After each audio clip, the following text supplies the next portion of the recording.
Hey everyone, my name is Michael Kercheval, and I am excited to talk to you about Ask Mike. Ask Mike is for anyone out there that wants to be in a safe environment where you're not judged nor looked down upon just for asking for practical advice in marriage. Today is the first episode for Ask Mike. All right, in the background, who is recording me is my lovely wife, Carly Kercheval. What's up, y'all? All right, so the first question that was picked says this: as a very strong personality married to more of an easygoing personality, how do I submit to my husband and give him the chance to lead the family? And how do I help my husband to kind of step up and lead the family? Very good question. I definitely can relate to this question. My wife, Carly, she has a strong personality, whereas I'm more easygoing and more passive. So this is a very good question, and I definitely want to break this down and just encourage you. The first thing I would do I would encourage you by finding out what your husband's love language is. And if you're not sure, hey, what do you mean by this? Well, I recommend that you read Gary Chapman's book that he wrote called The Five Love Languages. So from his book, Gary Chapman talks about the five love languages, and I want to share them with you. The first one is words of affirmation. The second one is physical touch. The third is receiving gifts. The fourth is quality time. And the fifth is acts of service. The second thing I would recommend to you would be to talk to your husband and make sure that he knows what your love language is.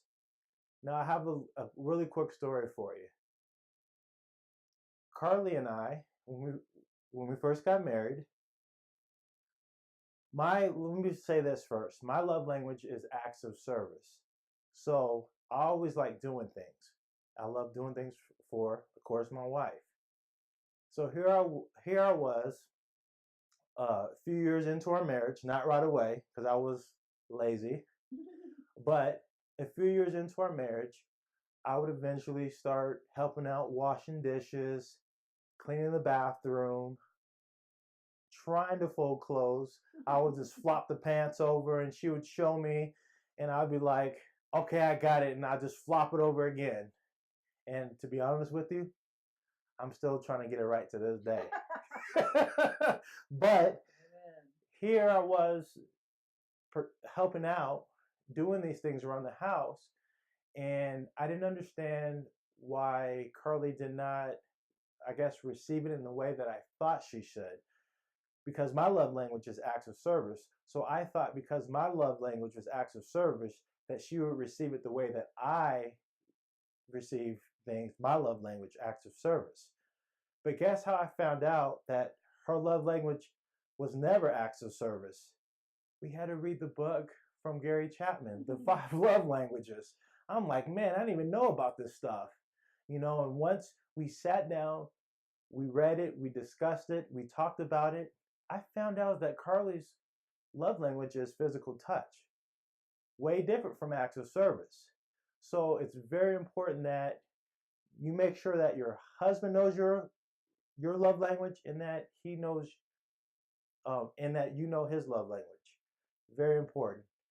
All right, so the third thing I recommend would be to respond to your husband's love language. So I'm going to give you a few examples within this. So let's say your husband's love language is words of affirmation. So then you can just say something. Hey, I appreciate what you're doing around the house, or I appreciate your hard work. You working hard at work. Something where there's words of affirmation, regardless of what the circumstance is. If that's his love language, then that's an example. The second thing could be for physical touch. Maybe massages his shoulders and show it through that physical touch, that love transformation to where he feels that love. A third example could be receiving gifts. You know, maybe um, put something in his lunch, maybe a note. Hey, tell him how much you love him and why. And it will surprise him. He's eating his lunch, bam, he reads that, and he might tear up inside.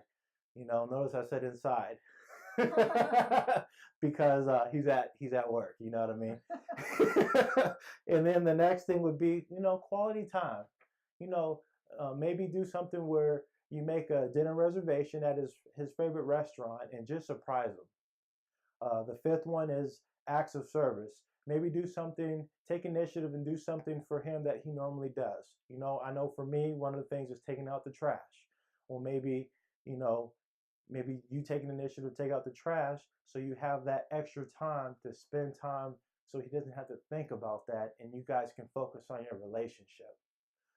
The fourth thing I recommend is ask your husband a question in such a way where he can see the pathway or solution to your suggestion. So, an example of this would be, how would you feel about whatever the situation is? Even though you might already know what you're going to say because you have a stronger personality, you're able to process things quicker than he is. Carly, again, I can relate. Carly can process things. I mean, she has it down pat. She already knows the answer to the question, but I respect her for asking me to show me that respect and the love connection that we have. I appreciate it. I already know because of her stronger personality, she knows the answer, but I like it when she genuinely looks at me and gives me the time to respond, to give input. I want to say something right now. Actually, I'm gonna give some input. Having a strong personality doesn't necessarily correlate with people processing information quicker, though. Yes. So that's You're our right. that's our case. My top strength, if you know have ever heard of the Clifton Strengths Test, my number one strength is a learner. So I'm constantly learning. I Yes. eat information up. I crave it. I have to have it. But one of the things that I want to interject is that when I asked Michael a question, trust me, it took me a long time to get here because I wasn't really. I already knew what I needed to do. I could see the clear path to different things, but God had to teach me that I need to value my husband. I need to value his input. I need him to know that I value his input. I need him to know that I am willing to go a different route, even if it's not the quickest route or the most successful route. Like, it's okay as long as we do it together. Yes. And another thing too, with all of these things, as you are addressing, your husband's love language and just exploring, and both of you should be doing this. Definitely, just because your personality is stronger doesn't mean you're the only one that That's good. has to work. That's right. You both have to It's a work. team effort, It no is. matter what. You're going to be increasing his confidence, though, his confidence in Christ, his confidence in your marriage, and also his confidence in, just who he is as a husband and provider.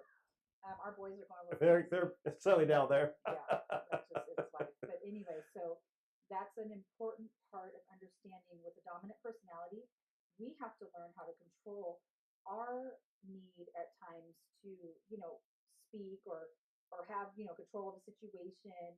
We have to get that in order too. And I think one of the top ways that I've been able to motivate Michael is by just giving him the love language, but also giving him the time that he desires to be able to speak. Because when we have a dominant personality, it's kind of easy to just interject. And I've had to learn to become a very good listener over the years. And I also want to add this as well. Me, my personality being more passive, I was tempted to just rely on my wife all the time to whenever we would be with people or, maybe questions was asked, I would just expect her to go ahead and just explain it and I just sit back and not say anything. You know what I mean? I was like, hey, Yeah. she got it, go ahead and get it, I'm gonna sit back, okay. But Carly's right. God used her to challenge me. She allowed me to be in a safe environment where she took the time to ask my input, and I truly saw that she cared, and it helped build my confidence.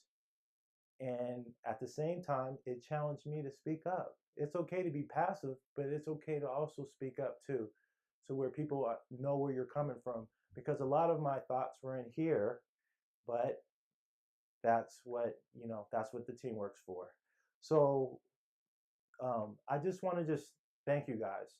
I want to thank you for submitting the question, taking the time. Some of you out there might be thinking, well, hey, I have a question I want to submit. I'm going through something. Well, in order to do that, you need to go to fulfillingyourvows.com.